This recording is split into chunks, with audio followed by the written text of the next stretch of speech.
Everybody, welcome to another video, another live stream.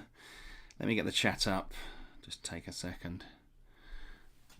Put that down here. How's everybody doing?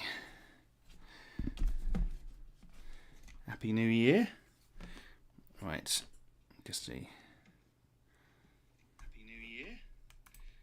Right, just see. That sounds good to me.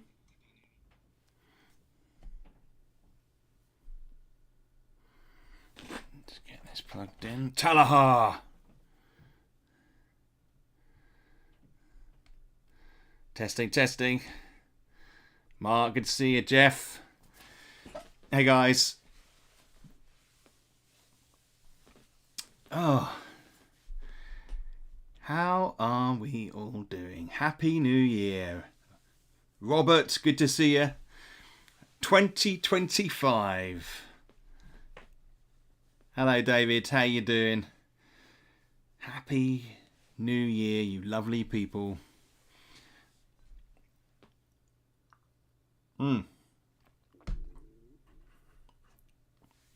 So today, what I thought I'd do is have a little reflection on 2024 and then talk about what we got planned for 2025. Vincent, good to see you. Graham, how are you doing? Happy New Year. Happy New Year. I hope everybody's having a great holiday. If you're not working, if you're working, I hope you're having a great time anyway. I hope everybody's Christmas, if that's what you celebrated, was good. I mean, I think that whole Christmas thing, Merry Christmas. I like saying Merry Christmas, but I think it's not very PR now, is it? I think it's all a bit confusing. Matt, David, just got my Alien Sanctuary in the mail. Thanks for the Christmas card. No problem, my friend. Appreciate the support. Kurt, good to see you. Mike, Happy New Year. Oh, David, don't worry. It's a busy period this time, you know. So there's lots going on, I'm sure. We hit it, and I put a little update on there, New Year's update, that we were just on the edge of passing it. I got a cold for Christmas, not quite what I wanted. Oh, damn. Well, Joe is 85% better, 90% better. She's still got a cough. She might have that cough for a while. And we went out for a walk yesterday, and she felt really tired after. So, yeah, fingers crossed she's going to be better for Monday, because she's back to school. And we need her in. We don't want to, beginning of the term at school, feeling the way she ended the term. So we're very conscious that she's got to rest up. Vincent, I also got mine delivered on December the 31st. Perfect way to welcome in the new year. Fantastic. Yeah, I think there was a bit of a delay. We sent a load out, but then we had a few people say, where is it? And I think it must have got caught up in the Christmas post. I mean, this time of year, you know, even though Father Christmas is doing his job, there's still a lot of presents flying around the place. The gift that keeps on giving. Talaha. Yes, it is, isn't it? Happy New Year. McDaddy-O, good to see you. Received the Alien Sanctuary yesterday as well. It's awesome. Thanks, Kurt. Appreciate that. Yeah. So it's gonna be kind of like a review stream, just sort of looking over what we did this year. If anybody's got any comments they'd like to add as well while we're doing all that, that would be fantastic. I've got a list of things here that I'm going to go through, and a couple of pictures just to sort of remind us of what DR Games has done this year. And I just thought I was going to go through the Facebook page and pick out some pictures, but I feel like that needs to be another stream again. We did it halfway through the year before, when we looked at people's contributions and maps and stuff like that. And I just feel like that needs to be a separate thing, more of a community type event. But I mean, it goes without saying that the community around these things that we're going to look at today has been amazing. You are amazing, and just been fantastic. 20 people watching and only 1 like. Thanks, David. I should read these first before I read them out.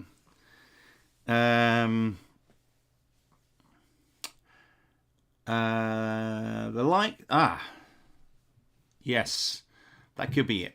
Guys, all that stuff helps. That would be fantastic. The algorithm. Who knows the algorithm and how it works these days? It's a bit of a mystery. But increasingly, when I go onto Google, the first page on Google is full of adverts. I don't know what other people are finding, whether this is just my own feed, but the first page on the search is more adverts, which reminds me of some of the older search engines that used to exist. There used to be a lot of adverts in those. But yeah, so I don't know what's going on, but Google owns YouTube, and YouTube revenue's down by about 50%, I hear a lot of creators saying. And they're increasingly relying on things like Patreon and other projects. Thankfully, I'm not reliant on YouTube revenue at all. I do this because I get to communicate with the community, and the community come to chat with me and hear what's going on. So it's not really about hitting the charts in the YouTube gaming category, or whatever you want to call it. And so I'm.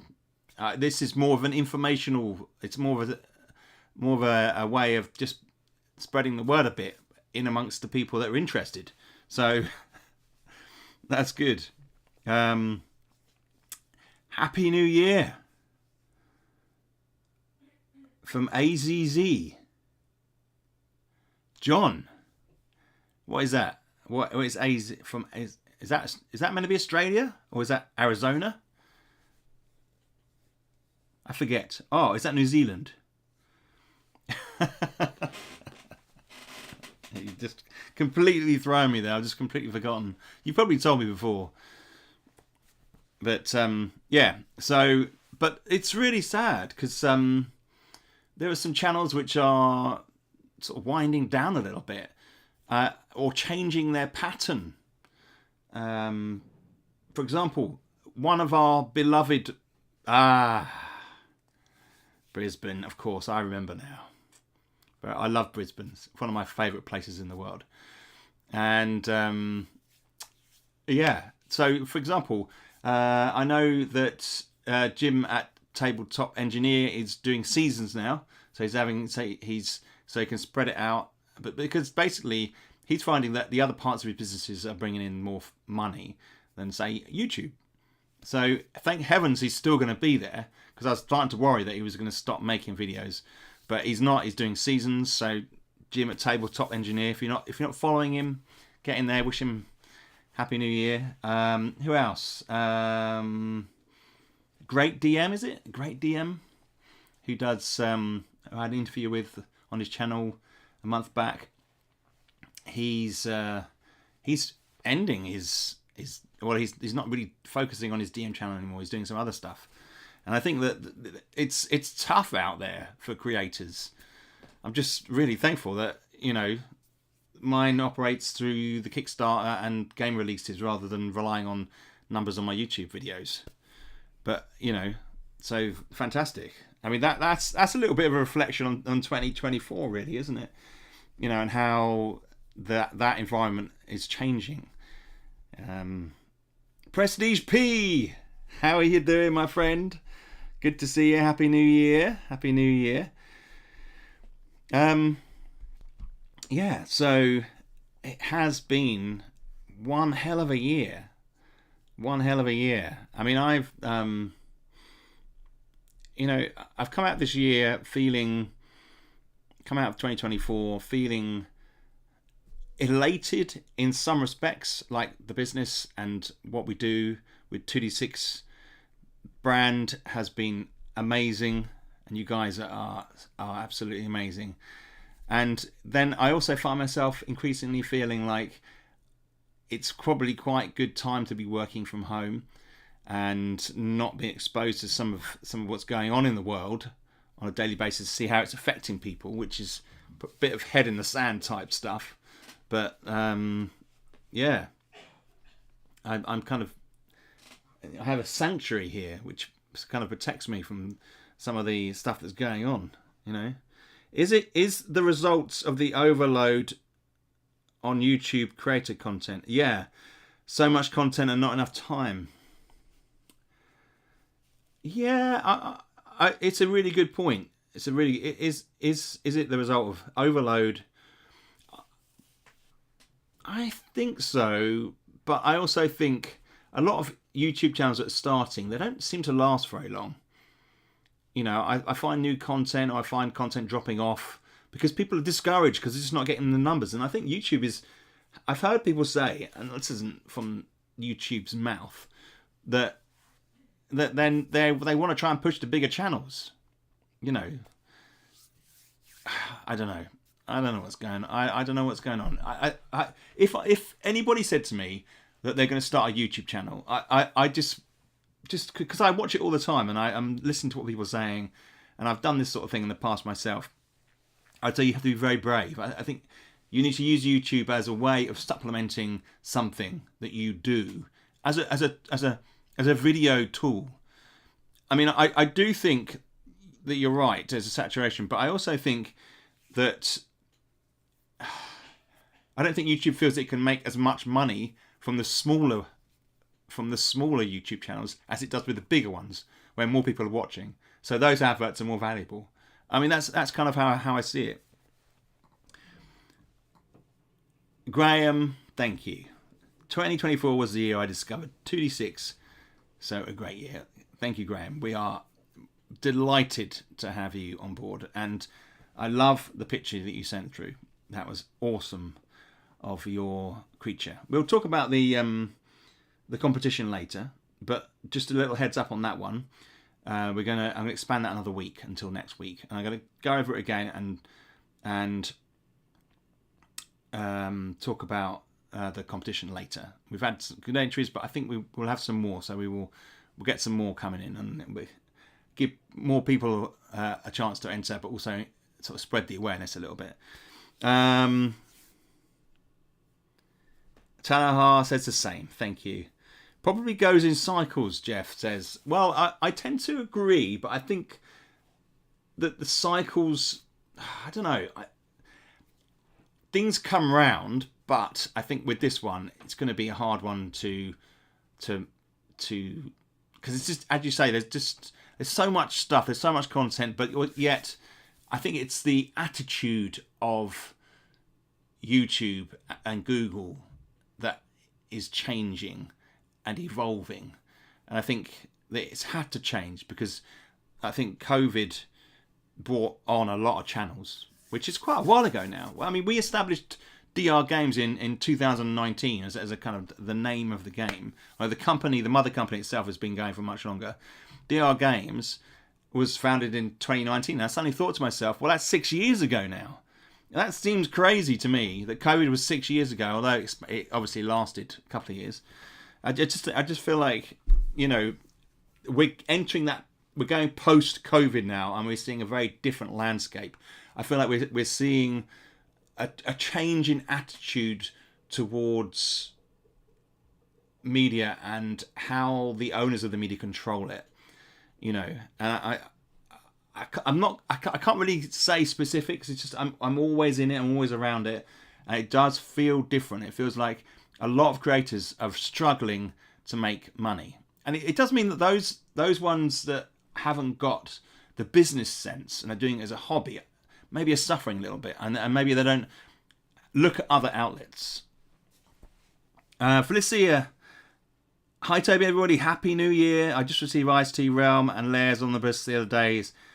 So a great end of the year gift to me. I'm excited to try Ice Tea for the first time. Fantastic. Yeah, that's a little passion project, that one. Now that does actually feature in our little look back to 2024. That was released in 2023. It had a bit of time this year. So, yeah. So I think this is good. We've got a good number of people. So what I thought I'd do first is talk about the products that were released this year, just to give people we can have a little bit of reflection over what went out there, and where we're at with 2D6 Dungeon, and then when we look at what's coming next year, it'll give us a bit more perspective. I think let's put this up here.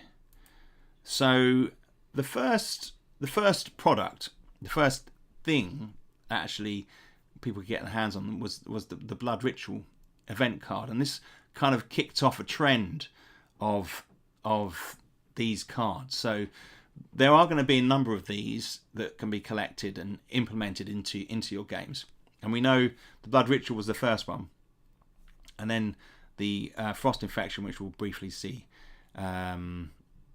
was the second one, and we've got another one that's going to be part of the current campaign, which is I forgot what it's called. So we had that particular item. Now, where's the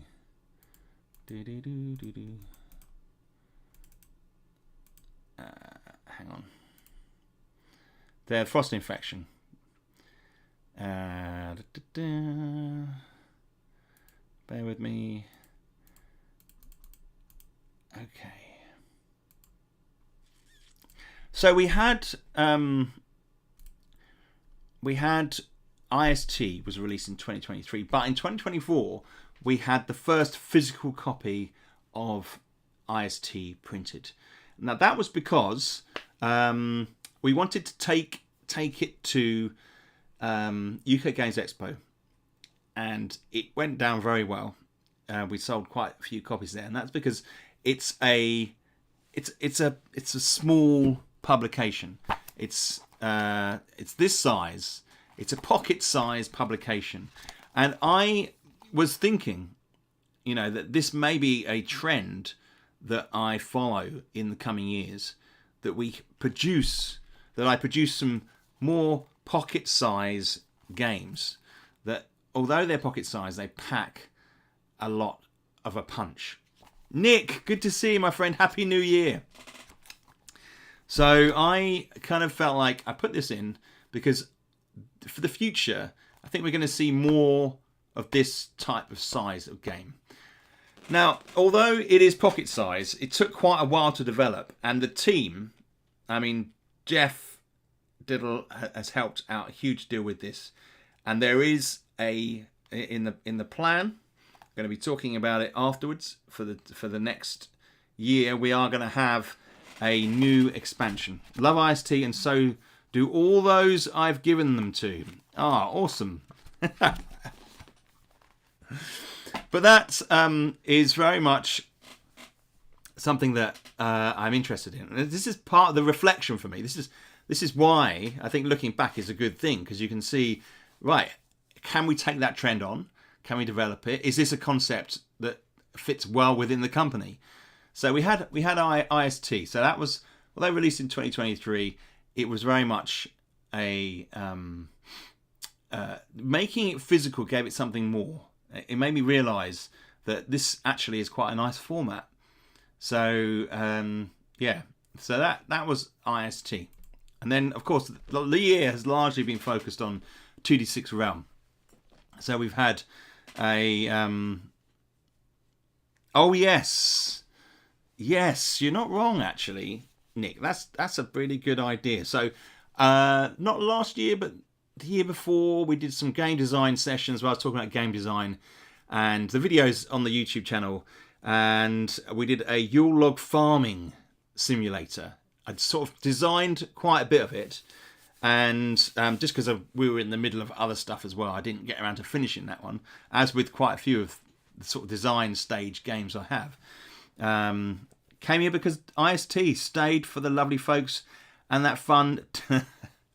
Fantastic. Well, that's interesting to know, Talahar. Thank you for letting us know that. So there's more from IST coming. So there'll be news on that later. Yes, that is a great idea. So maybe stuff like the Yule Log simulator game may well be part of that. You know, although it may evolve, Nick, into just a farming simulator game rather than a 2-week specific game that would sell 10 copies a year at Christmas. You know, business sense wise, you have to think about these things. There's nothing you've got to have a business head on, otherwise you're just going to sink. So talking about 2-6 Realm, that would love that homestead style survival. It could be that would be slightly different, taking it into survival game.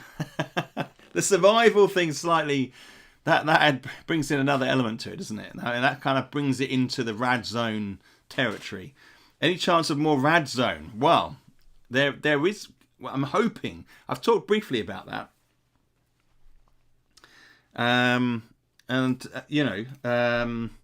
I will explain where we're at with that as well.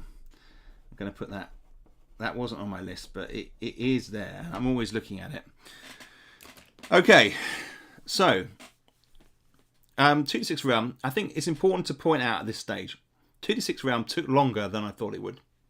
So I did expect to get some other stuff done this year, which has been shifted into 2025. So because Realm is such a big thing, it's such a big book, and it's pretty intense. There's a lot of there is a lot of content in 2-6 Realm. So in the new year, there will be a 0.01 update for Realm, which will be a PDF only. And now the print copy is not going to be affected by this, but there are just a few minor little errors in the PDF that I'm going to correct. So I will cover this with an official email, and everybody will have access to downloading this 1.01 update. I'm putting the 01 before it because it's just meant to emphasize that it is only a minor update. The update link where people have been downloading their file will be updated, and they'll just have to re-download it. So there's nothing too complicated, but it will be. There are just one or two little references which I need to just correct, and I've got the team, I've got the boys having a look at that for me. But there's so much stuff in it. It was always inevitable that there was going to be maybe one or two little things that didn't quite marry up. But it in no way affects the play of the game. And having the one version is absolutely fine. There's no need to worry about having to download the 1.01 update. You don't even have to worry about it. But I'm saying it now because it's going to come, and that will be there. So I just started Realm. It's been undertaking and several page tabs for me. Yes, it has been. It is.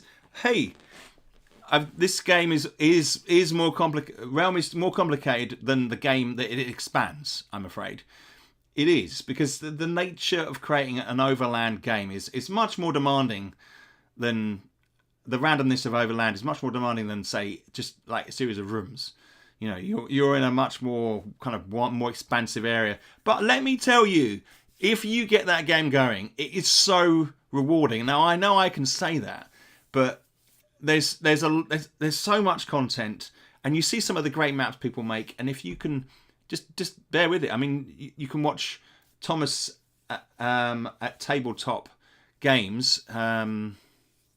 Someone can put David, you could probably put the name of the Thomas Tabletop Games or something like Thomas and Board Games. He just opened it up and played it. You know, they read a little bit. You can do it, and it doesn't matter if you slightly play with the rules a little bit, it's perfectly fine. I'll give you, go ahead. Found 2 or so typos in my plays so far, but nothing major. Exactly. And Talahar, if you've spotted those typos, can you send those to me? That would be awesome. You know, don't post them on Facebook. It just makes people confused. You know, they just suddenly go, what's going on here? And there's all sorts of questions and people don't know what it's about. Email it to me, toby@drgames. You can see on the screen there, .co.uk. toby@drgames.co.uk. You can't see the Toby bit, but you can see the web address. The advantage of solo gaming, you can do anything you want and no one can stop you. James, good to see you, my friend. Exactly. It's your game. You do it. Happy New Year, James. Gladly, I'll send a mail. Fantastic. Please do. And if anybody else spots any little ones like that, nothing. That game is. We've gone over that game heavily. Once you get the hang of Realm, it goes smoothly. Just take it slow at the start. Exactly. I love the fact that I can leave Realm for a few weeks and come back, David says, to it, but it's the same adventure. I've been playing the same game for Realm for about 4 months now. Wow. Fantastic. Yeah, and that's it. That's what I wanted from Realm. I wanted it to be there. You can just go into it, have a little play, develop the story, you know, do a little bit of drawing. You know, it's very much it is, you know, it is to supplement the dungeons, but it is one big adventure as well. It's there. So Realm has taken up more time than I thought it would, but as I was doing, I knew I had to do it. It was something that was something that was important. It is important to me that every game I put out there has like all of me poured into it. It sounds a bit messy, but I just feel like, you know, I don't want to put anything out there that's substandard. Maybe I look back at my first game and I think, oh god, I could have done that a lot better. You know, like DFI, the system's really refined and I like it. But I look at the way the book's laid out, and I look at the books I do now, and I think that it could be better. So I probably will go back to DFI and refine it and compile it and make it into a better book at some point. Craig H, good to see you. Just popping by to wish you and the family a happy New Year, Toby. Here's to many years of games and looking forward to many more dungeon delves. Fantastic. Thank you, Craig. Happy New Year, my friend. I hope the New Year's been good to you so far. You know, so I'm out there with the Realm, and I just think, you know, that as well, looking at what Realm has become, and, you know, because of people's feedback, because of what I'm seeing, I know that I can do updates for Realm, and it will slot just neatly into that, and we can expand it out, and it's going to be absolutely exciting over the next few years to see what we can add to Realm and how we can. I don't think improve is the right word, but how we can enrich the Realm. That's what we want to do. Vic, good to see you, my friend. Happy New Year. So we are we've got ourselves into a good position with that. I was really pleased with how that went. And then we also had the Lairs Omnibus, which was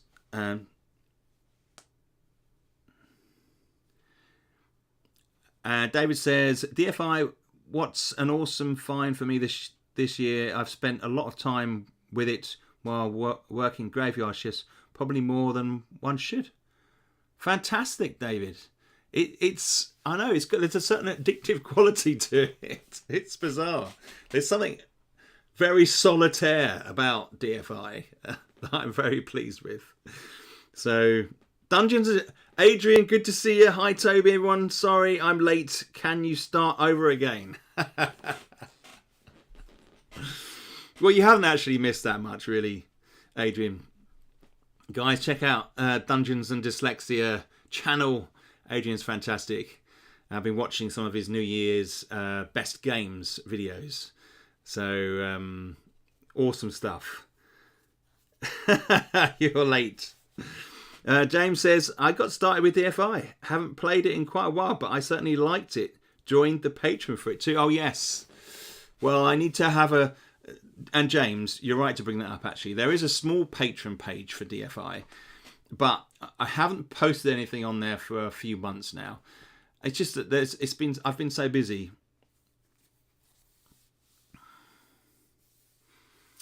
And I was posting maps on there.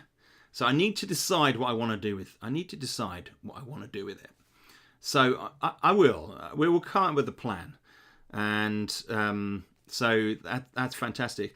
Just finished Cameron. Good to see you, my friend. Just finished month 6 in 2D6 Realm. It is great. Oh, fantastic. Oh, I just want to see the map. I want to see your map, Cameron. June says, Jun says, Happy New Year. I recently discovered 2D6 Realm and 2D6 and I'm having so much fun with it. There's a lot of fans in Korea. Although there are only a few, I am also looking forward to level 10 and above. Yes, level 10 is going to be exciting. I will briefly talk about where we're going to be going with that over the next few weeks as well with 2025. That'll be the first thing I talk about. So thank you, Jun. I started with Radzone Totality, Vic says. Yeah, there's a few people that started with Radzone. Yeah, it's I'm just really pleased. It's such a it just fills me with such happiness that people tell me that they like the games. You know, that's why I do it. You know, I do it to make something that people will enjoy. So that's fantastic. Thank you, guys. So I'm looking forward to Adrian's playthrough of Radzone. Yeah, me too. Yeah, that's going to be good. So right, so that's so the layers. We had the layers omnibus. It was nice to be able to put the layers into an omnibus, and I think those 4 layers are pretty much solid selection of layers for the game at this stage. I don't see another layer being done this year. Maybe the year after. I'm not sure. But 4 good layers plus the Haunted House in that book. So the Haunted House is the only physical printing of the Haunted House. There may be some later on. I'm not sure yet. We'll see. But the Layers Omnibus was, for me, is a great... It's come together these 3 different times. The Layers 1, Layers 2 and the Haunted House come together to create a supplement, which I felt really helped expand out the dungeon itself. So without the realm, this really adds a depth to the 2D6 dungeon, I hope anyway. Just finished 6 in reposting because I crashed and missed last few minutes. Well, Cameron, I'm delighted that you enjoyed it, and I said back on when I read it the first time that I would just love to see your map. That would just be fantastic. If you would be willing to share. Adrian says, I'm on it, Graham. I'll be recording a Radzone video in the next couple of weeks. Awesome. Yeah, we'll give that tons of promotion on the Facebook page, Adrian. Thank you for that. Jeff says, played Radzone recently and lost an arm on the way to town. So that made for a very difficult trip. Oh my God. That's the worst option you can roll, Jeff. So bad luck. Oh my word. Fantastic. Gotta hop out. Happy New Year and catch you later, Nick. You take care, my friend. We need to catch up properly, I think. Yeah, no problem, Adrian, no problem. So we had the Layers Omnibus. That is there now. The purists who want to collect all of them can still get the volumes 1 and 2 of the Layers as well, if you fancy that. Because we did Creatures of the Corn. This was the Halloween special this year.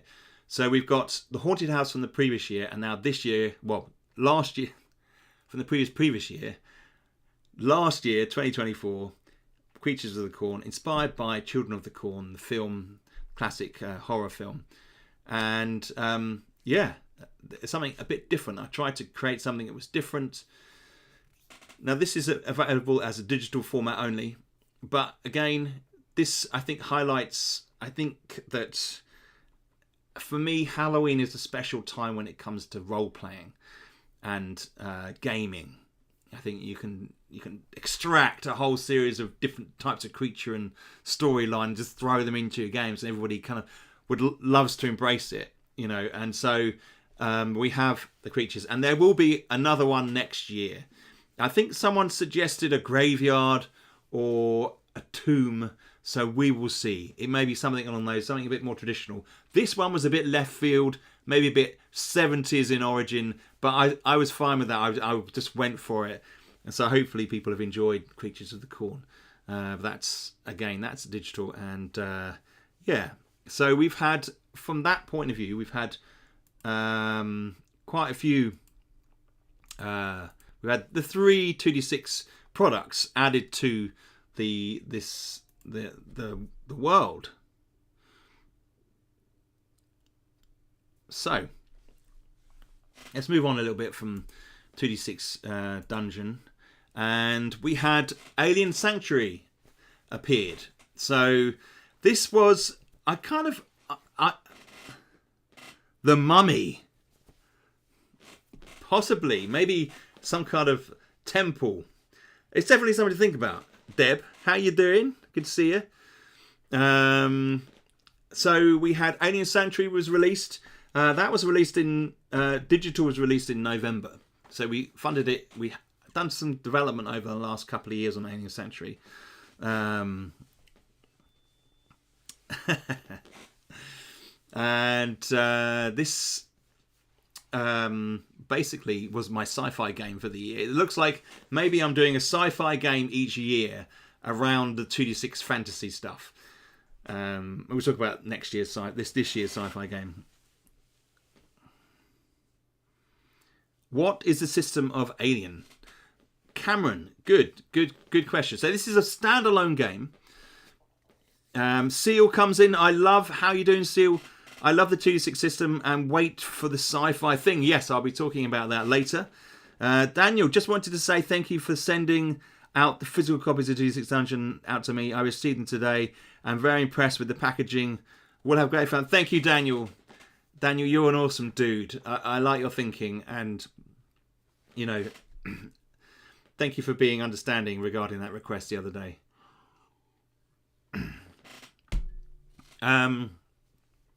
So, all this year, the sci-fi game should be 2d6 Void, hopefully. Yes, we will talk about that coming up.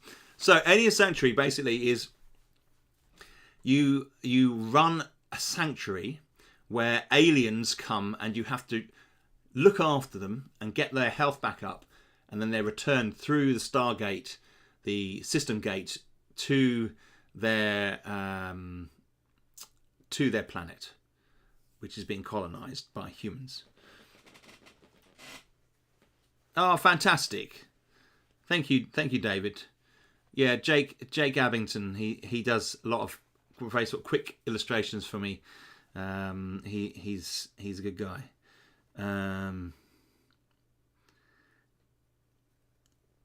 And Cameron, oh yeah, I saw your live stream the other day in playback. Yes, Monster Cards. Well, thank you. The cards, we're very pleased with the cards. And yeah, so this one is, again, it's got the expansion phase 4, which actually I didn't put a picture of that in here. And it's got the cards. This has now gone, the physical versions are now available on our website at drgames.co.uk. So you can go there and you can see that you can see all the products there. So if you didn't get that and you want it, it is now available to buy. So yeah, it's great to get that on the website. Of course, Joe's put that on the site and she's still a bit unwell, so she's doing a good job. We would have had it on maybe a little bit earlier, but she's just been so unwell. and she's been struggling on over the Christmas period. So that's, yeah, so we're really pleased. I really think Alien Sanctuary has a kind of bit of an evergreen feel to it. It's never going to sell in huge numbers, but it's a game I think that can appeal for a long time. It's a tycoon game, you know, where you kind of, you're not making money. It's an eco-friendly tycoon game where you're trying to save these aliens. So yeah, and it's a smaller game than say 2D6 Dungeon. You know, it's smaller, more compact, but it's still solo, and hopefully something that people will find interesting. Oh yes, and the last thing, we had the Frost Infection event card, which yeah, very, very pleased with. So we had the Blood one and the Frost one. So, you know, very, very pleased with how that has gone this year. Yeah, so, well, that's a little bit of a review for DR games in 2024. I hope that was interesting. If anybody's got any questions, throw them in down there. Hopefully I haven't missed any. Just wanted to ask about, yes, so Talahar, the physical version is on the website, and that is there now to pick up. David, have you tried writing on the cards? I have them, but am nervous and want them to last lol. Dry wipe is fine. We've tested it. We made sure they were thick and that they're laminated, so you just dry wipe them and they're absolutely fine. As David says there. So yeah, really pleased with that. And yeah. So let's talk about 2025 and where we're going. I guess we could start maybe just by saying that obviously with if we make a roadmap, I made a roadmap last year, and some of it we hit, some of it we didn't, and it had some things going on in it that we never have got round to. Thank you, Cameron. Unfortunately, but as I was saying, 2D6 Realm took longer than I had anticipated. But rightly so, and I'm glad we put the extra time into it. Roadmaps are hard, so we haven't got like a physical thing to look at here, but what I want to talk about is a number of the projects, my hopes. Roadmaps, where we're going, we don't need any roadmaps. Very good. Very good. So, yeah. So, firstly, right in the short term, over the next couple of weeks, we've obviously got 4 days left on the Kickstarter, 5 days left on the Kickstarter. So if you're not backed and you want to back, get in there and you take a look. And that's the link is in the description for the Kickstarter. But over the next few weeks, I'm going to be finalising the rule set. I haven't sent them out to the proofreaders yet. But it won't be long now. I'm just tinkering around with the advanced combat and the generating level 10 characters. Nathan, good to see you. Happy New Year. David says, I know they didn't need them, but the first thing I did when I received the cards was sleeve them. They take up a little bit more space, but sleeve them ensures they will last. It's true. You can do that. I mean, are you talking the Alien Sanctuary or the Dungeon? Because the Alien Sanctuary ones are the ones they were talking about, and they are basically you make little notes, well, little marks on those as you play the game. Josh, Happy New Year, Toby. Looking forward to getting into 2D6 Dungeon. I ordered the core book Omnibus Realm Dice just before the holidays. Well, hopefully you've got them and you can dive into them. If not, they should be with you soon. Because nothing hangs around here for very long. We get it out very quickly. So yeah. So the aim is next week I want to be able to generate roll up some level 10 characters to show people how that works. And how they would then get their mythical arm and their fabled weapon. And so we're going to do some of those. 2D6 exactly. Sleeve them. Absolutely. They're really top quality cards, so they will last a good long time. But marks and dents and stuff like that, yeah. I sleeve a lot of my cards that I get, and I play all sorts of stuff. I'm playing Star Wars Unlimited at the moment. Hey, Adrian. Wink, wink. And I'll be a late pledge as soon as I'm able to be one. Fantastic. So, I'm going to generate some characters next week. So hopefully I will be able to get the rules kind of wrapped up in the next few days for the Legendary Dungeon. Now, it's not as complicated as it sounds, because the fact of the matter is it is an expansion for 2d6 Dungeon, so we will be using a lot of the rules of the original dungeon. It's just the extra stuff that I need to make sure is working okay. And then, of course, that will all still be in a working state as I go into writing the levels for the Legendary Dungeon over the next few months. And they will be written over the next few months. And this is a much more... because I know how this works with 2d6 Dungeon, I know how long it's going to take me to write the 2d6 Legendary Dungeon.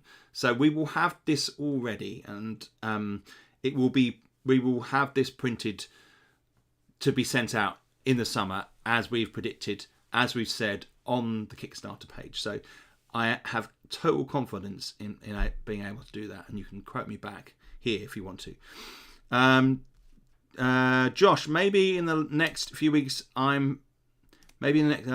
Josh, Happy New Year. Oh, I see. Canada. Oh, my Lord. I tell you what. God, dear, man. Canada has been the last quarter of 2024. We've felt so bad about Canada. Because the post office is on strike over there. So it's been really tough to get anything out there. Oh, man. I know for a fact we've been sent... We thought, we're smart. We can send these packages through Every. And so we kept sending them through Every. It's costing us like 2 or 3 times as much money. And then we're under the illusion that they are actually delivering these parcels. And then about a week ago, we had a message from it was a round robin, right, from Every, telling us that actually all those packages that we've been sending out have been sitting in a warehouse somewhere, but thankfully now they're delivering them. Woo! I could not believe it. Oh my word. Yeah, oh, Canada. I'd love to go to Canada. Bloody hell. Oh man, so Josh, you must be feeling it over there. Is anybody getting any Christmas post? Can you order anything from Amazon? How's it working? Anyway, so next week, hopefully we can generate a level 10 character. We can have a look at that on screen. So we're going to be able to do that.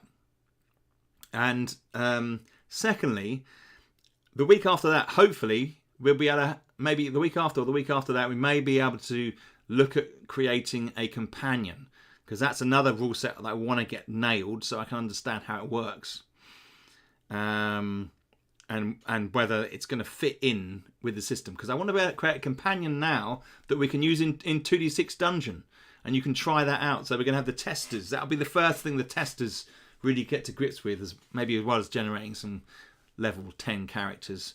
We'll see. Oh, Vincent says, I'm from Toronto, Canada. I received mine through a courier service and not from the Canada Post. Oh, so you did get some stuff. Okay. So maybe that wasn't the case. Oh, man, I don't know what's going on. I don't know. We'll see. The plot thickens. It does thicken. So maybe they were. We haven't really had any complaints. We had a few people ask. We always get a few people, keen, eager people asking, and that's fine. You know, we expect that, you know. I know everybody's keen, but Nathan, all the couriers here were still active. Oh, okay. Well, that's okay then. So we've got a few Canadians here. Terry, good to see you. A little late to the conversation, but hi. Good to see you, my friend. Oh, Terry, I love your photos on the Facebook group. Keep posting them. They are fantastic. I just sit there and stare at them. And David as well. Love those. The landscape ones and the buildings. Oh, awesome. Oh, I've just got a little message here from Joe. She's been listening to what I'm saying. So we did another.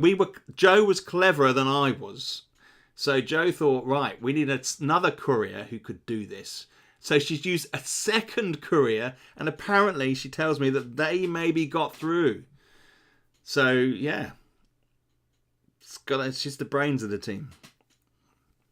We complained very politely. Well, you're probably very English in that respect. Talar says, "Are Canadians big?" No. There we go.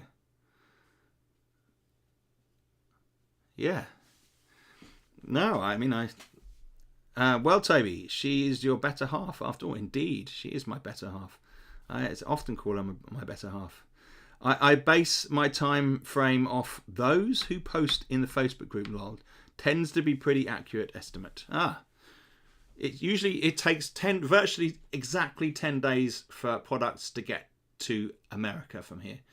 So Joe is an amazing hero. She is.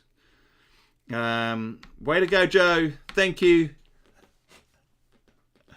She's through that way.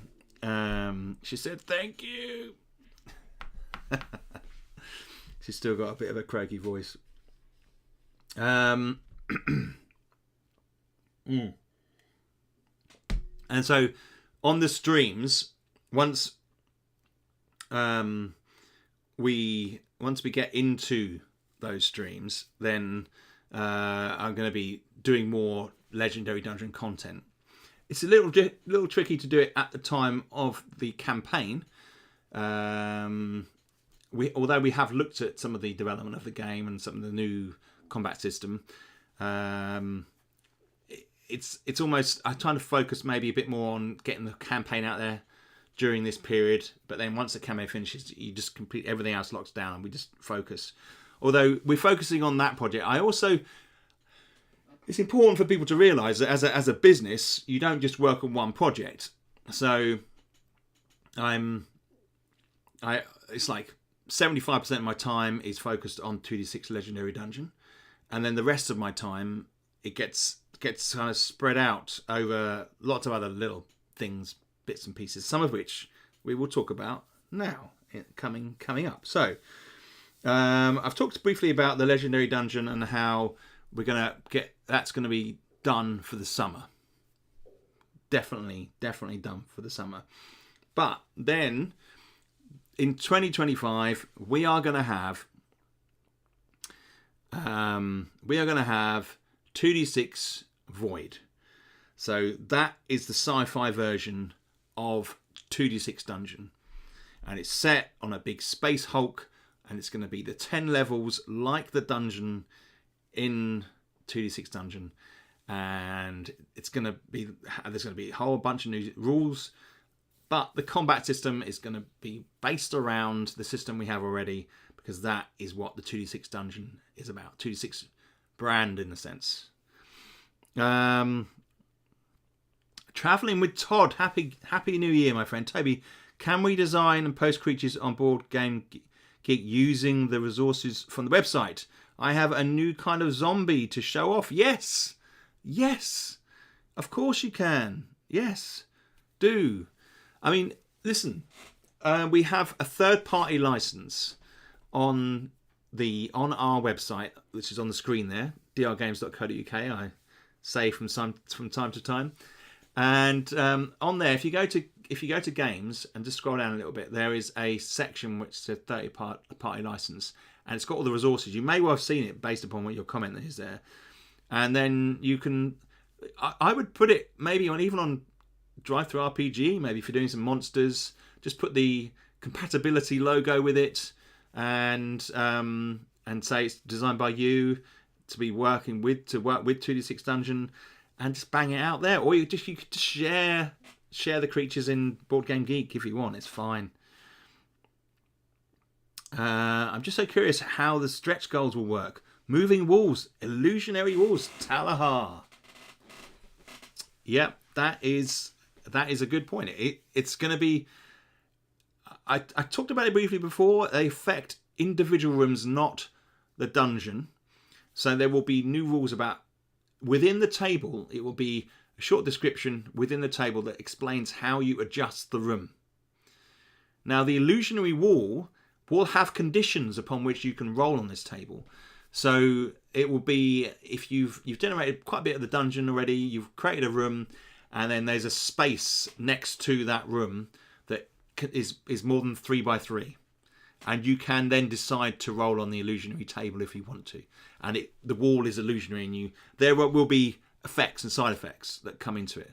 It will fit. It will be concise and fit within the system, and it won't rock the boat too much. But these are optional tables, by the way. Don't know how you manage all the time that you give it to. I thank you, Terry. I'm a bit of a lunatic, really. In a sense, I like to have a lot going on. I've got a very creative mind. I just need to sort of put it down. It was almost like it's like a need within me to create. Otherwise, I feel like I'm being a useless person, and that's not putting any kind of emphasis on anybody else's goals in life. This is just how I am as a person, and so I very much enjoy doing what I do. I am always frustrated that I cannot make things 100% clear of error. Do you know what I mean? It's so tricky to make something that is without any single error. I don't have a big team, that's the thing. I'm doing everything myself in the first instance, and then I have wonderful people in the community who help me then to help start to refine the craziness that I come up with. So, and you know, we put it out there and we get it out there, and that's what we do. You know, I try not to hold on to it for too long. But people like Jeff and Clive and David and and Mark and all the other guys, they help me kind of refine it and bring it back together. So yes, Void will be coming. Void is on the way, but I'm totally obsessed with the 2d6 Legendary Dungeon and what that can offer. So that is going to be the focus, and it's going to be exciting, powerful, dramatic, heroic stuff. So there's a lot of exciting things to come when it comes to Legendary Dungeon. But Void is I'm going to be kickstarting that in September, October 2025.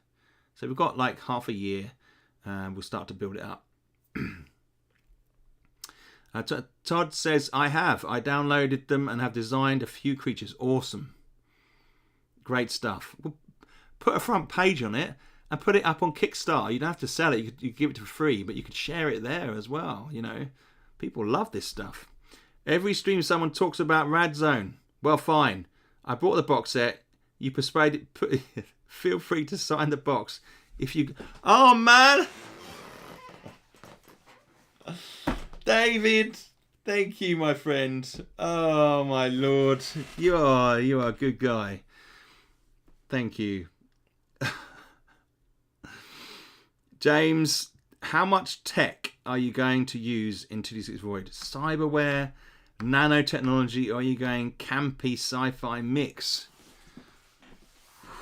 Well, the way that I usually approach these things is it's all about setting.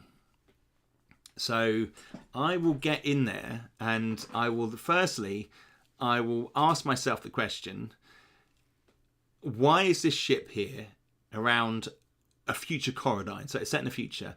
This big alien ship has arrived. For them to be able to do it, they're going to need certain technology. So the technology levels are going to be pretty high. But they may be like they they could be like a creature. When I say creature species, I mean something that isn't necessarily strictly human looking. So to be real, I try and make these things kind of real as possible within the context. You know, so I am open to all sorts of things. So I will look at it. Obviously, I have to remember that we need rules for these things. So if you bog something down with too many rules, it just doesn't work often. You know, so you have to think, how can I narrow that down a little bit and see what will happen. But I tell you, I'm not closed off to anything. We will just have to see. Futuristic leg armor. Where's Mark when you need him? I would never say anything. They are yours. I want to add this to the awesome adventure. We all. Well, thank you. They're yours, Todd. They are yours, my friend. I know that the game is. I designed the game, but it's like a third party thing. It's like with D&D, people homebrew, don't they? And they take their stuff out there and they make their own worlds.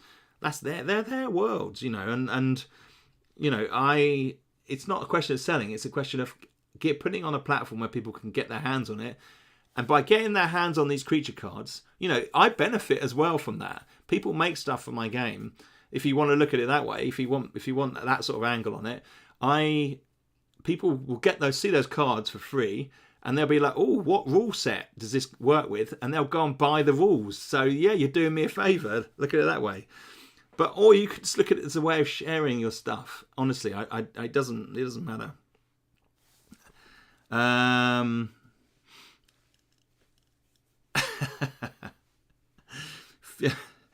Talahar, I won't read your leg armor comment there.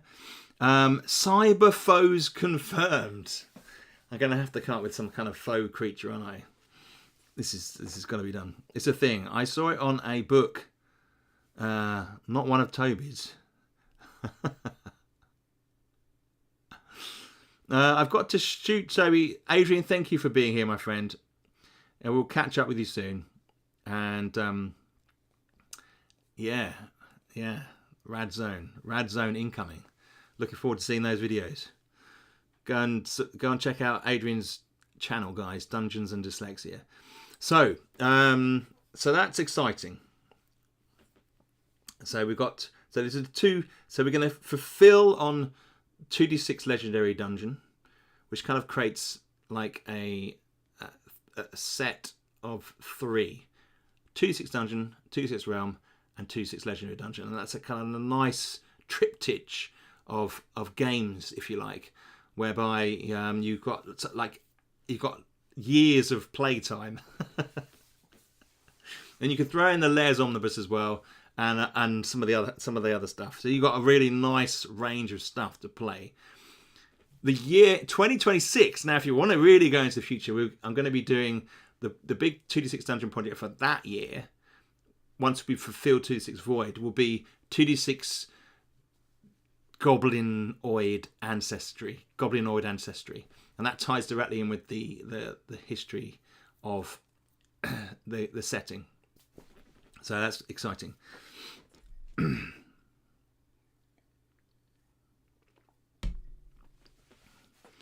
James Dunn's comment here. Corradine, with our current day technology, they send people to the alien ship, they explore it. Now you're talking. That is the kind of vision I have of it. So they have a basic space technology, and you enter in to this ship kind of underprepared to face this future, this technology. But the technology can't be godlike. The technology is kind of a raw technology, but to get to another planet, you need to be obviously of an advanced level. So I need to think about the balance of how that's going to work. So, you know, we'll just have to see. Matthew, good to see you. Great to get back online. Happy New Year to you and your family. Thank you. Let's hope for a great 2025. Well, with the 2025 brand, it just sounds so sci-fi, doesn't it? It's so cool. 2025. It's gonna be good, surely. There's a lot of questionable images of faux about Egyptian alien people, right? Okay. Currently I have 2 adventurers in the dungeons. Traveling Todd says Malik Mantis level 5 dungeon and Borgon the Bloody level 2 dungeon. Awesome. That is fantastic. They say if you have magic advanced enough, yes. Arthur C. Clarke said that, actually. Yeah. Indistinguishable from magic. I think it was Arthur C. Clarke. And yeah, so we'll see. There's going to be a certain rawness to the alien presence, I think. So we'll see. Maybe that they may well be a bit like the Herosian in Star Trek, potentially. Hunters, maybe, or fighters, or maybe a bit Klingon-y, that sort of approach, potentially. I don't want to brand them up as those, but Terry, will they be an advanced escaping beings from a more benign race? It's a good question. I don't know. We'll see. Maybe there might be a couple of races on it. Speaking of aliens, though, too bad you can't tie it back to Alien Sanctuary somehow. Well, Vincent, you say that, but I like having the different worlds. So we've got different IPs. I don't want everything to be 2D6 Dungeon, 2D6. I want it, or Alien Sanctuary. They're separate. They kind of have their own breathing space. So we'll see. You know, it's nice to have these Alien Sanctuary. Any significant advanced technology? Oh yes, James, you said that. Arthur C. Clarke. Yes, Clarke. Yes. Yes. Nice one, James. Terry says Facebook. I don't know what that was. I don't know what that was for. David, was 2025 the year they went to in Back to the Future Part 2? I don't know. Could be. Zelda, how you doing? Happy New Year. Next will be 2D6 Dungeon Origins set in the past. Then we will have a past, present, and future Corradine. Awesome. How are you doing, Zelda?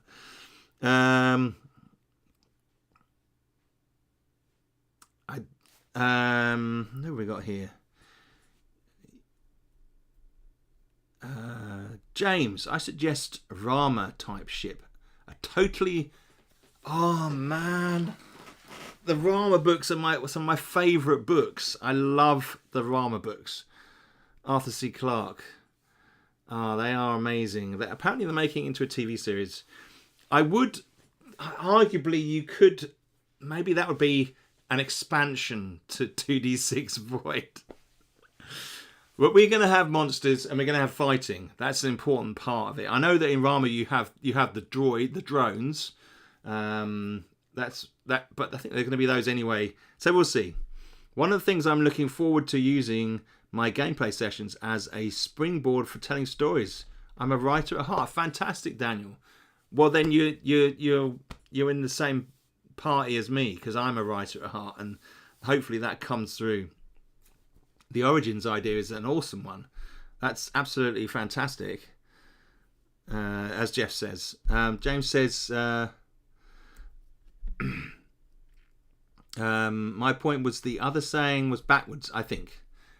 I think that I kind of read it that way. Terry says, James, did you ever play the video game of Rama? The video game? There's a video game? Are you sure? Terry, what was that? What was that on? Commodore 64? James, true. The past, present, future version of the same world would be an interesting arc. Set. It would be.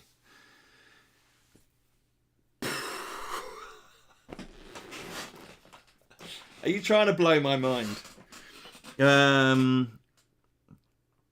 David, that was 2015 in B2F2.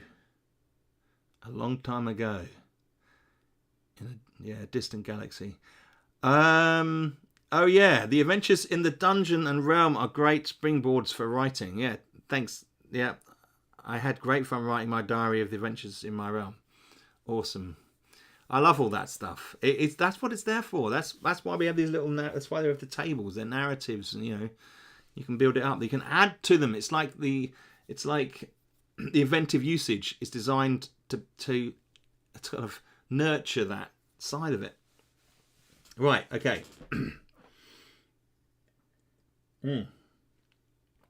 So, talking about sci-fi games, there's going to be the Galaxy Index expansion for IST. Now, I've kind of penciled this in for the summer, so I'm going to be working on that. So, in Intergalactic Space Trader, you generate the planets, and that can take a little bit of time. Now, I would like to say Thomas.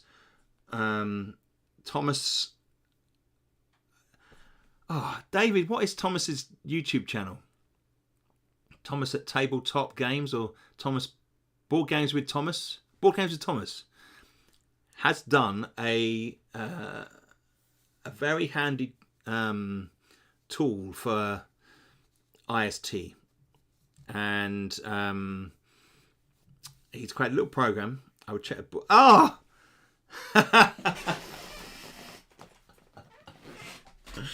Are you lurking in the background there, Board Games with Thomas?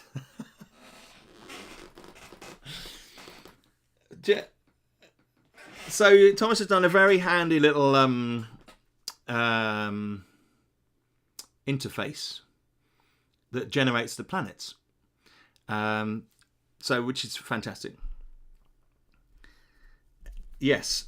So one of the things that we're going to do this year is hopefully Thomas and I will do something with IST. That's a plan, isn't it, Thomas? We spoke about that. We must kind of just do a FaceTime and just have a chat about it. Legend. And but one thing that we've been working on is I'm going to do a Galaxy Index expansion where it has 100 planets already generated in a book. So you can get rid of book 1 and 2, and you just need this book and book 3. It's an optional book, and Jeff has been helping me generate the planets, and I'm gonna work on it once we've finished 2D6 Legendary Dungeon. Maybe sort of do a little bit of work on the side as we do it. But one of the reasons why we're doing this is because I'm going to create a map and connect all of these planets and have some new rules that mean you can only go to certain planets certain ways. So there's going to be like a narrative, and it's become a bit more like Elite Frontier. And there'll be other places within the systems that you can jump to or you can explore. So it gives me an option to expand out particular worlds and create more of a narrative, story-driven type environment potentially for things like collecting bounties, say, for example. Yeah. Well, Jeff, I had a look at it 2 days ago, and the format I need to just change slightly. So I'm going to update. Don't generate any more. I'm going to update that and send that through to you, and then we can have a good talk about that. So.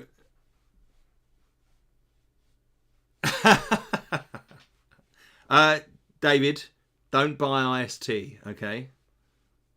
Just bear with me, all right? So that is going to be coming out in the summer, all right? I'm really excited about what this can offer. It's going to be another book, probably this sort of size. So there'll be another one to go along with this.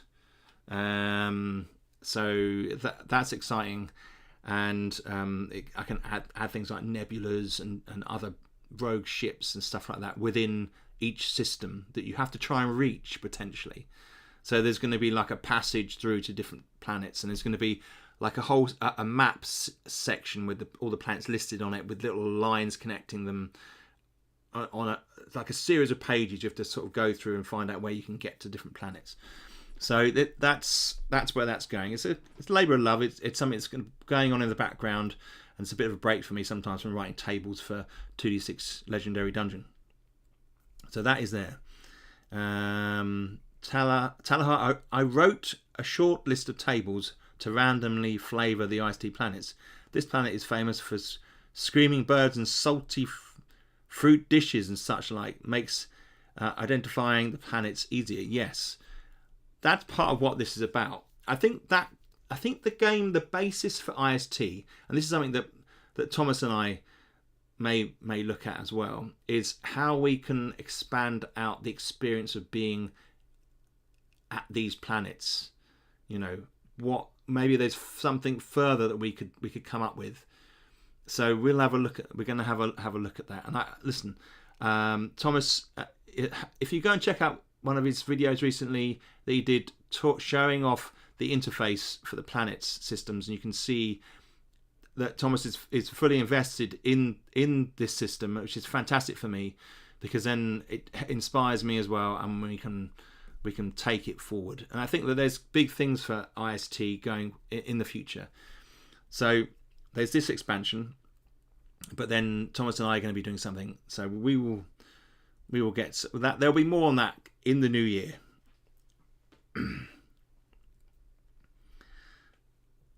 Thanks, Matt. Right, so that's fine there. So we're going to have another Halloween special in October. I'm also looking to do a Rad Zone expansion. Now, I've spoken about this briefly.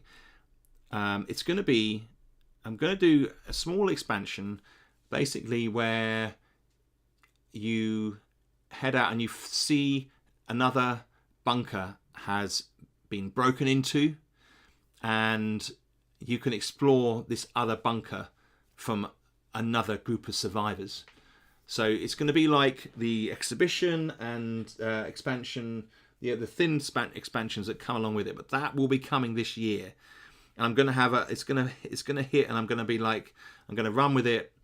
It's just because I get vibes that I want to do some more Rad Zone. So that is going to come this year.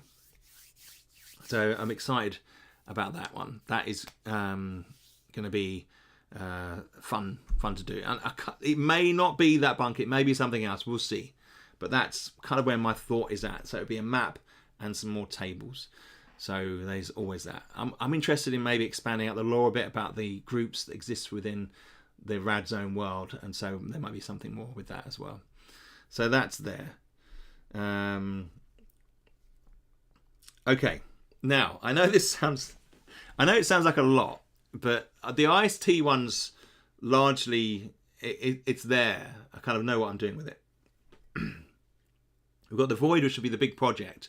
So I want other projects around. And I want to work on another big game. And I want to do another big game like 2d6 Dungeon. So, for example, Alien Sanctuary is... Well, it's a smaller game. Like IST is a smaller game. 2d6 Dungeon is bigger scope. So I want something that's bigger scope. Now, I've talked about this before, but I wanted to create a miniatureless skirmish game.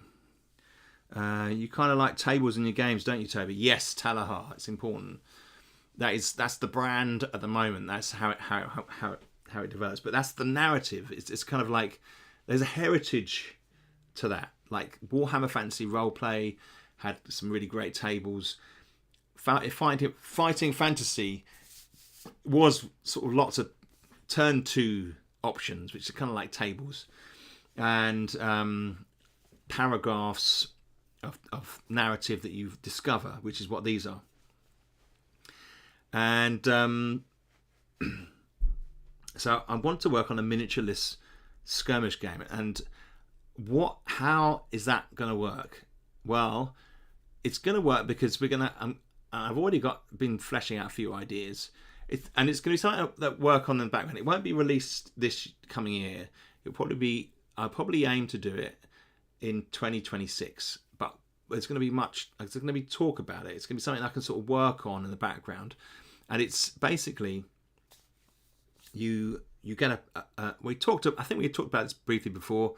You get like a posse together, but it's not going to be a posse. It's going to be a group of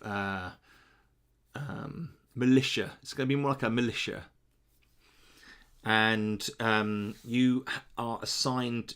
You have quests or missions or tasks that you go out and you do, and each of the people, you can find new people to join your militia, or you and you train them up, and you follow options, and they develop their skills and abilities, and then you get into the fight situation, and there'll be a series of tables to roll on based upon how your characters behave and what they do. So, and then that way they have experiences. They'll gain experience points, and you can upgrade them, and you can encounter. That's kind of, and you get to know the characters. It's all about the characters. That's what I want to do with this. I want these distinctive characters, and they'll have flaws, and they'll have abilities, and that's, I'm excited about what this could provide, because I think that like things like Mordenheim and what's the pirate game? Port Royale, is that the new one? So there's games like that, even things like Space Hulk, where you had little troops of people. You know, you're interested in the individual little characters and how they grow and change. And Dead Man's Fingers, is that one, or is that like a? If possible, Matthew says, could you give a little insight on your thoughts on the probability of your tables and how you choose the events, etc.? Yeah, that's a really good. That's a good question. That's the type of question that may go into a video this year, maybe potentially. Matthew, nice one. Give a little insight to your thoughts on the probability. Yeah, so I used the 2d6 bell curve. So obviously there's more chance of rolling the middle numbers. So you get the bad and the good on the ends, and I'm kind of like, and so because each level is themed, that I'm thinking, what the likelihood, what sort of characters have a more commonality within this level. So I'm tying theme with the things that I pick in the more common slots in the tables, so that you get like a sense of narrative through the level. It is carefully manipulated. You can roll some more extreme numbers every, but the chances are it plays along a little bit with the narrative of the level. So I'm carefully looking at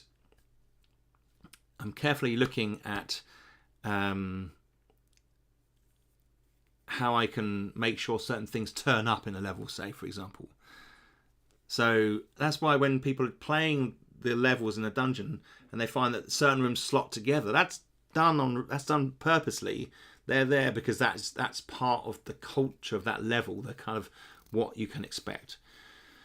And it's nice to use the 2d6 because then it allows me to have things that are rare. So rather than just a d20, where there's the same chance of everything, and you get like a kind of a level playing field. With 2d6, you get a sense of reward when you roll a rarer number. So that's why that it works the way it does in 2d6 Dungeon. So hopefully that's all I'll say on it for the moment. But maybe I'll do another video on stuff like that. David says the fact you have Dark Future behind you is very distracting. I love that game. Me too. It is my game. When we moved to Australia, I got rid of a lot of my games, but I kept that one because I love it so much. I love that post-apocalyptic vibe. Hence, Rad Zone.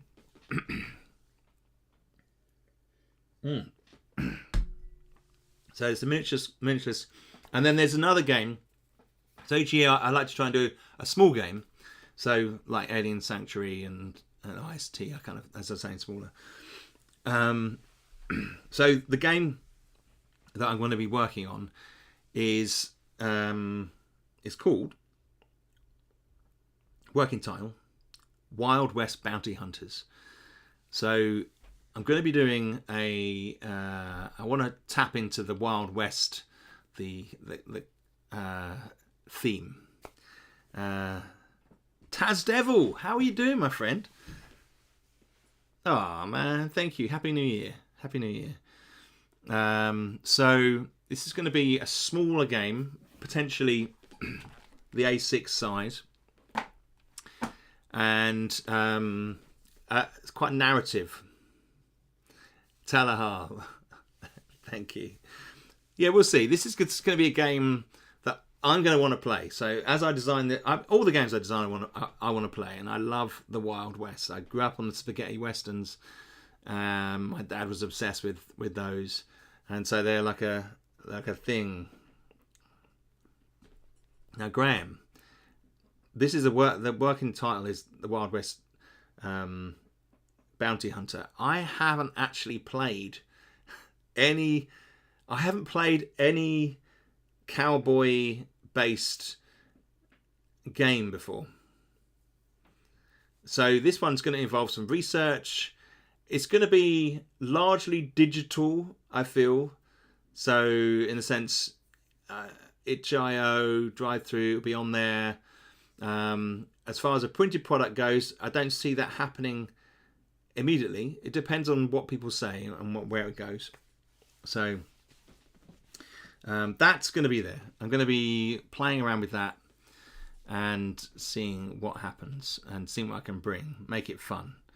There doesn't seem to be a lot out there. I remember Gunslinger RPG from a long, long time ago.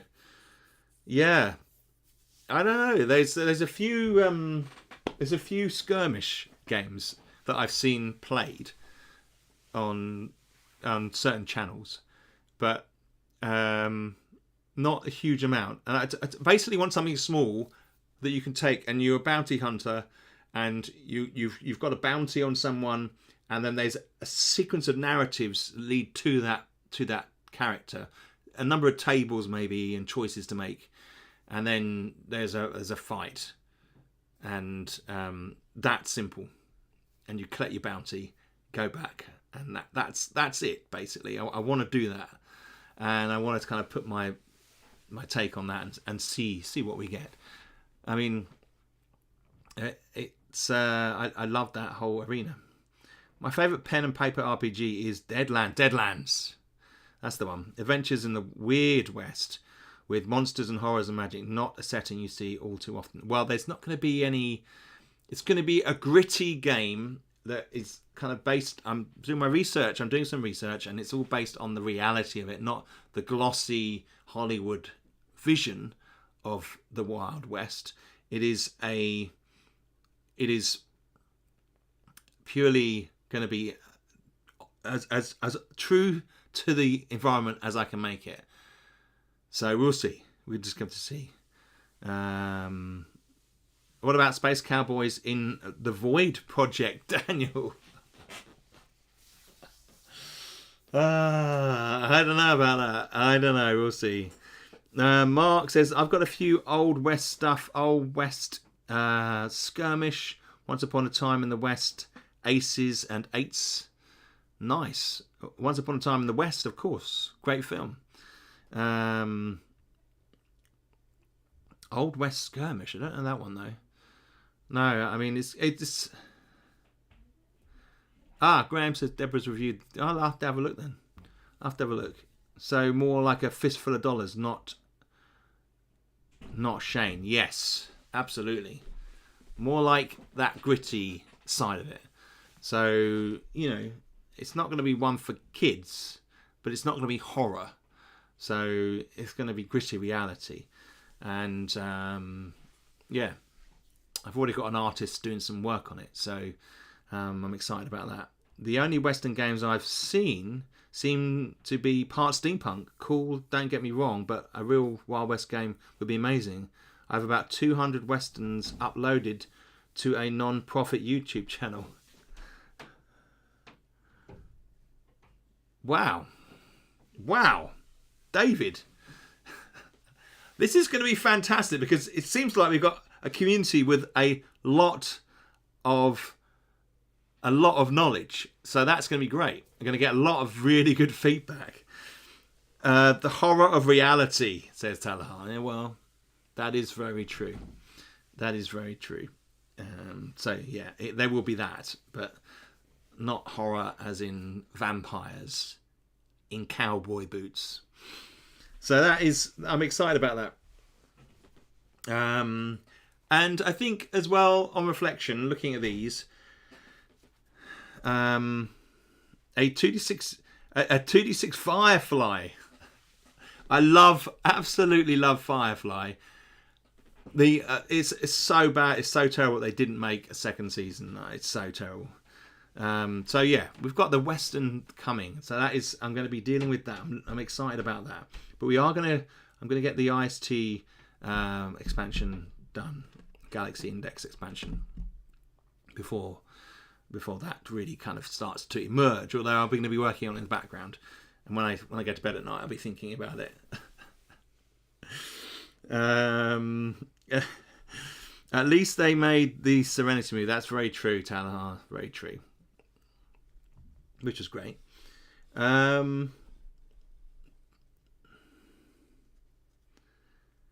Zelda says the horror of reality is 2d6 work life.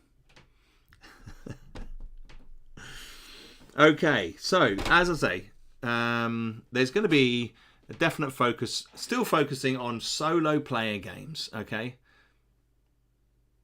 that is the key for 2025. We are going to have that focus still on solo player games. So that is the thing. So and you know, I'm kind of pleased. I kind of thought to myself, hang on a minute, is that what I want to do? And I was like, yes, that is, I do want to do that. With some, maybe with optional multiplayer rules, we'll see. But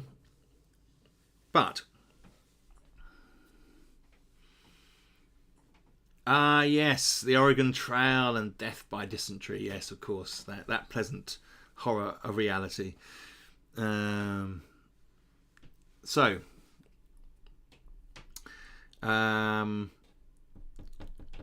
But long term, one of the projects that has been bubbling away in the back of my mind is, I think ultimately, in a year or two, we're going to have to start thinking about doing a 2d6 dungeon board game. That's where this is all going. To do a board game, what am I drinking? Just water, Graham. I'm having drunk quite a bit over the Christmas period and trying to cut back a bit. So yeah, the 2d6 board game is where it's going, and we need to be in a position where doing a board game it's quite a commitment, and it can be make or break. So I'm still undecided on it, but ultimately it would be nice. With added squirrels, says Matt. I don't know about that, but don't tell David. So we'll see. But it would be nice, and that would obviously be like a 6-player game. So that would be a board game that you'd have a group play. So it'd be quite an adaptation from 2d6. So awesome stuff. Now, that's basically where we're at for creative content coming this year. There are other types of content. Potentially, Nathan. I think I'll have to have a look at that, how that works. It will be inspired by the system that we use in 2d6 Dungeon at the moment. So we will have to see. But I think people love a board game, 2d6 board game. I'd love to play a 2d6 board game with my family. So we'll just have to see how it goes. But yeah, we'll see. I think that we could make the dungeon tiles really interesting, and you could have lots of different sizes and you can put them together and create a dungeon, and that could be fun. So we'll see. Oh yeah, Sam, of course, with a solo mode. So yeah, so other types of content. So we're going to carry on the streams on Thursday evenings, but there'll probably be some Friday evenings. So it'll be either Thursday or Friday.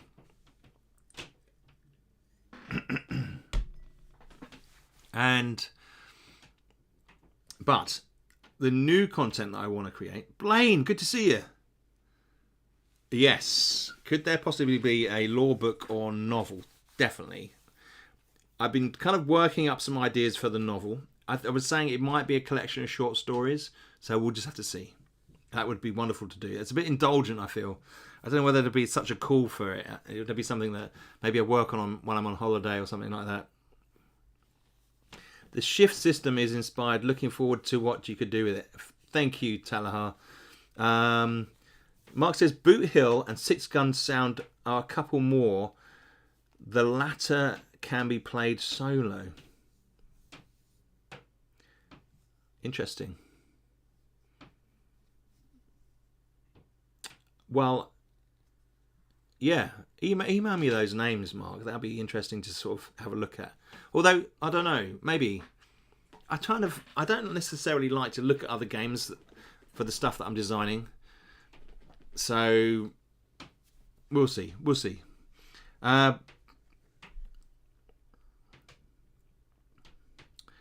Yeah, the lore book is growing. I said before, I'm going to be probably having a live development blog where we develop the lore of the creatures a bit more. So that's definitely in the. Oh, Matt says a collection of short stories by the community. There's no reason why people can't get together and put their short stories into a publication which they put on DriveThruRPG.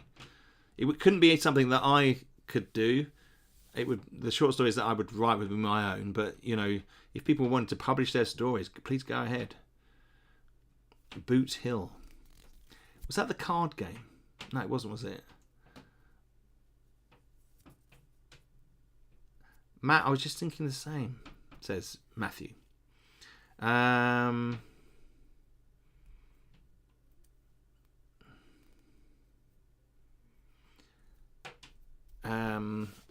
Right, so so the other content I want to do is I want to do some straight to camera stuff like this, where I just do a video and record, and it's based around a question that someone's asked, and I can talk about it. Nope, it was TSO, I think, Mark says. Okay. I have to have a look at that. But so someone might ask me, like we had earlier on a question about tables and probability. So I could maybe think a bit more about that, and then just do like a 10-minute video answering that question. Say start the video. Say, okay, guys, I have this question. This is the question. This is what my answer is, and then just straight to TV, and then so people can hear some answers to things. And there's a question about using potions, stuff like that, 2d6, but it doesn't have to just be about that. It can be about other creative things, like did you watch that film, or what advice do you have for getting into game design, or what advice do you have about leading a creative life, stuff like that. Anything that people want to ask me, you know, what games did I play when I was 10, you know, what's my favourite video games, or stuff like that. I can riff off that and give an answer and create more content. Because I think it's nice for people to sort of have access to that type of thing. In theory, hopefully. People might be boo. But I thought it might be quite nice, and it might be nice for me. Because, as I said before, I work on my own, I work in a bubble, and it's quite nice for me to have a reason to talk and to communicate. You can hear that my voice is getting a bit sore. We're coming up to 2 hours, an hour and 40, and I can feel like, because I don't use my voice. I used to talk all day as a teacher, so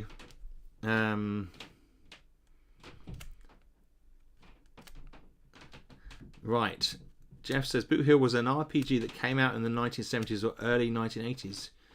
Mark confirms that. And Talahar.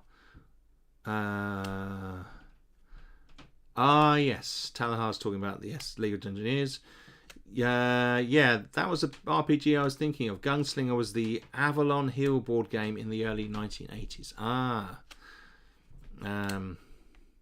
So yes, so the direct cast answers to the questions, Matt. This is not a unique idea. There are a number of other YouTube creators that do this, and I just thought it might be nice to do it, to give it a go this year into 2025. So I'm going to start this week and try and post one a week on the YouTube channel and see what happens. Give myself a time in the week, record it, and then just post it. And they'll be quite raw. Just go in and people watch it, and then, I don't know, we'll see how that comes. Would you consider a game played that you enjoyed in the past?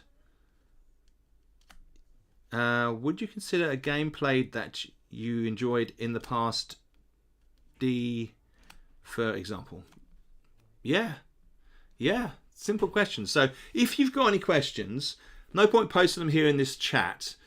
What you can do is you can post them, email me them to toby@drgames.co.uk. Or leave it in the form section on our website, or maybe on the Facebook page. That might get missed, but I will obviously try and get them and put them in a record and try and do them. And if I feel like it's a short question, I could do a couple of short questions. If it's like, but yeah, I can waffle on about stuff, so hopefully it will be insightful or interesting. Who knows? Table creation and the simplicity of 2d6, which I learned is manipulated by the creativity to fit into your game, is something I had no idea about. Thank you, David. I figured it was more random. Pretty interesting. Thanks, man. Yeah, they're themed, and I'm kind of careful about what I put in, try and keep the balance right as well. So there's that stuff. It could just be fun stuff. It could be, can you talk about this film? What do you think of this film? Now, I'm quite well positioned to talk about films because I originally studied films. So, and I did make films back in my 20s. So I quite like that whole arena, and it plays into my game design as well. My question was confusing. I meant a live playthrough of a game you have enjoyed in your... Oh, I see. Well, I have kind of done that in a way. We have done some fighting fantasy, which I'm going to do more of. And we've done Eye of the Beholder. We've done some Dungeon Master. Did we do Dungeon Master? May not have done Dungeon Master. And so I'm going to be doing more of that stuff as well.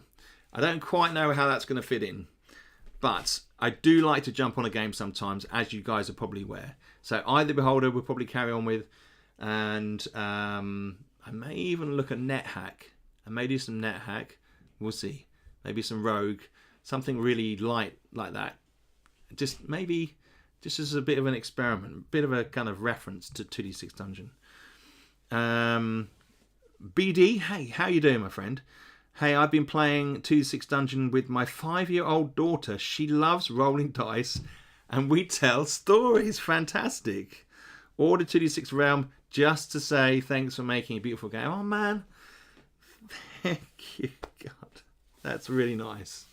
I just got great images there of her rolling the die. Obviously, don't know what she looks like, but you just get that laugh and the kind of the thing that goes along with it. That's awesome, man. Thank you.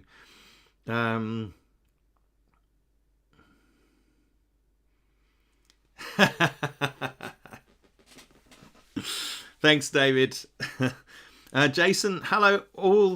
Also, I missed the beginning of the stream. I'll go back and rewatch the recording. Just wanted to pop in and wish you a Happy New Year. Jason, Happy New Year, my friend. Hope so far the year's been good for you. Yes. There's Alien Sanctuaries that David suggested there. Thanks to you, David. Yeah, it's great. It's good to get the kids into games and stuff like that. I really like that. I mean, that's the sort of question. I mean, did you play role playing with your kids? And I could tell you about some of the role playing games I play with my kids. Yeah, that is awesome. So that's on the card. So we're going to have some of that going. So yeah, I'm excited about doing that. Bringing some more content like that to the arena.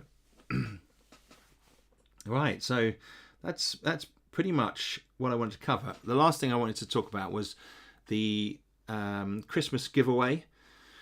Now it's kind of been extended, so I want to do another week. So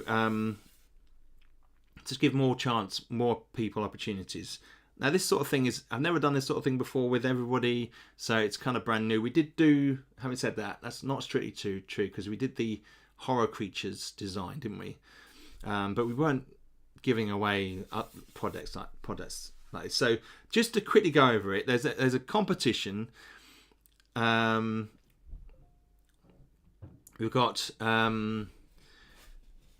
question 1, creature object. Find an object in your house that represents one of the 2d6 dungeon creatures. It could be anything. It could be part of a creature, symbol, funny, material, an item, chemical, odd. Take a picture, post it on the Board Game Geek page for 2d6 Dungeon or Facebook. I will be able to take both of those. The winner wins a hardback version of Rad Zone Totality. So, a substantial product.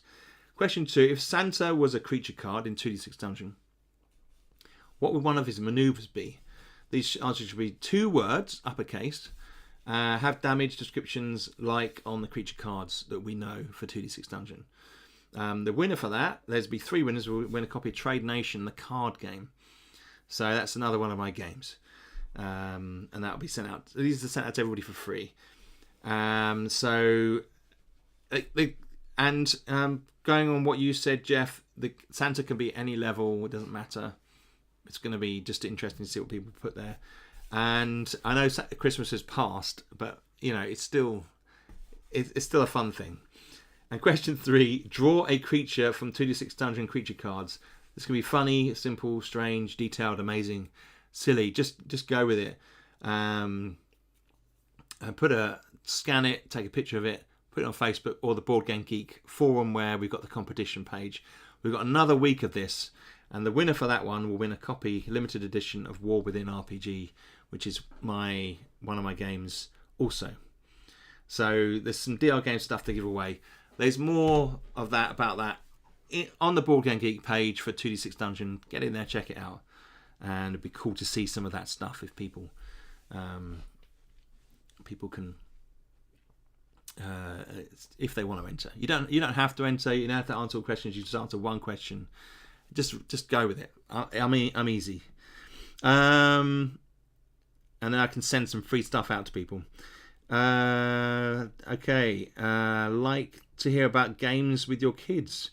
What was the breakthrough game, etc. My kids are just starting into it, and the inspiration would be a cool video. Okay.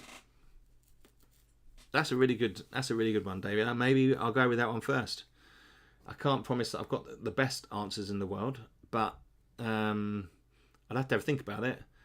We've done a lot with our kids, and each one's very different with how they receive them. There's definitely some wisdom there, I think, potentially. We yeah. Rephrase that. I'll try and remember it, or you could email it to me. Right. Fantastic.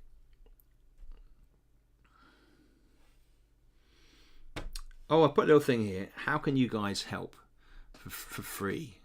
Without having to spend anything. Liking, leaving comments, contributing to the community. That helps everybody. It raises the profile. It gets people's views out there. It helps a small business like mine have surface a little bit from time to time from the deep waters, because people really do value feedback and comments and responses. They don't want to hear from the big corporations anymore. They want to hear from the people that play the games. So if you that's the best way. It's free. You can go in there and like leave a rating in Board Game Geek, or there's Alien Sanctuaries on there now. You can go to that page, and if you want to put something in there, you say you just got it. Say you just own the game. That helps the small companies like mine and Joe's. I mean, and on that note, moving into, I'd like to thank everybody for the amazing support that you've given me and Joe over the last year, and that we wouldn't be able to do it without you. And that when you back the Kickstarter, you're allowing us to live, and you're facilitating more games, and you're helping us. You're giving me a job, basically. You're kind of it's like it's so precious, and I really do appreciate all the support. I try my hardest to make you guys proud of what comes, what is here, and I'm kind of humbled and honoured to have the backing of the people who believe in what I'm doing, and I just think it's just awesome what we have and what we do, and it's just, I know that these games are just a small part of your lives, but it means so much to Joe and I, and I'd just like to say thank you, and let's just hope we can push forward into 2025 with on the same wave, and just keep moving forward. So you guys are fantastic, and we do appreciate everything you do for us. So Felicia, I never quite say your name right. Sorry. We approach you and we appreciate you and your work, Toby. Thank you. Thanks, guys. It's been so great. It has been, and it's really good to sort of turn that creativity and create something exciting, and have an arena, have a field where I can be someone and do something. It sounds really it sounds a bit silly, but it's nice when you're a creative person. You want to get it out, that you want to present that stuff to people, and thank you for letting me do that. Thank you.